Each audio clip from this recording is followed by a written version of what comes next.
হযরতে দাউদ আলাইহিস সালামের কণ্ঠ এত সুন্দর ছিলেন, তিনি যখন সাগরের কিনারায় গিয়ে তেলাওয়াত করতেন, সাগরের মাছগুলো নবীর কণ্ঠের তেলাওয়াতে মুগ্ধ হয়ে কিনারায় চলে আসত। আবার তিনি যখন ডাঙ্গায় গিয়ে তেলাওয়াত করতেন, আকাশের পাখিগুলো মাটিতে চলে আসত, বনের প্রাণীগুলো লোকালয়ে চলে আসত।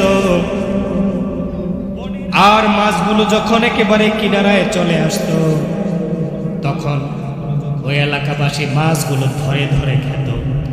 আল্লাহ রাব্বুল আলামিন আদেশ জারি করে দিলেন, শনিবারের দিনে আমার নবী দাউদ আলাইহিস সালাম তার জাবুর তেলাওয়াত করবেন, আর এই দিনে কেউ মাছ শিকার করতে পারবে না, মাছ ধরতে পারবে না।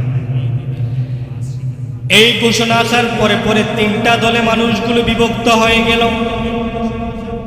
একদল মনে করল, আল্লাহ তো বলছে শনিবারে মাছ না ধরার জন্য, সুতরাং আমরা শনিবারে মাছ ধরব না, শনিবারে জাল দিয়ে বিভিন্নভাবে বেড়া দিয়ে মাছগুলোকে আটকায়া রাখবো, রবিবারে সোমবারে ধরব। পরেন নাউযুবিল্লাহ।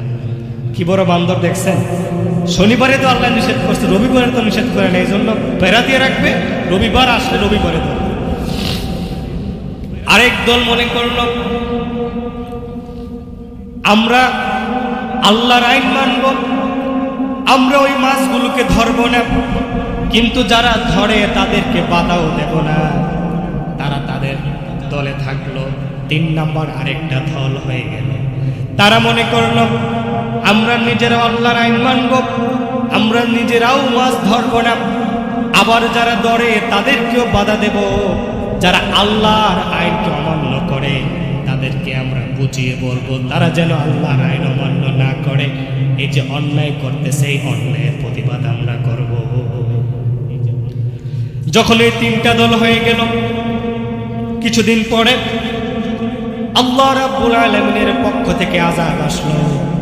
দেখা গেল 2 শ্রেণীর মানুষ, প্রায় 70,000 দাউদ আলাইহিস সালামের উম্মত বানরে পরিণত হয়ে গেল। এক শ্রেণী হচ্ছে যারা ওই যে বেড়া দিয়ে মাছগুলোকে ধরতো তারা,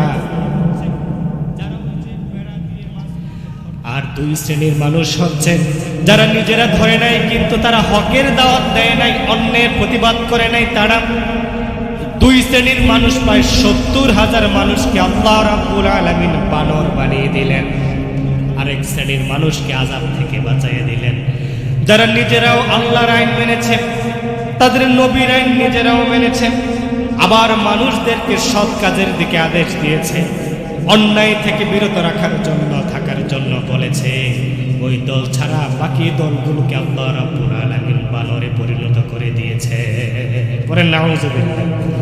সুতরাং আমরা যেটা অন্যায় সেটা অন্যায়কে আমরা অন্যায় বলবো, ন্যায়কে ন্যায় বলবো, বলি ইনশাআল্লাহ।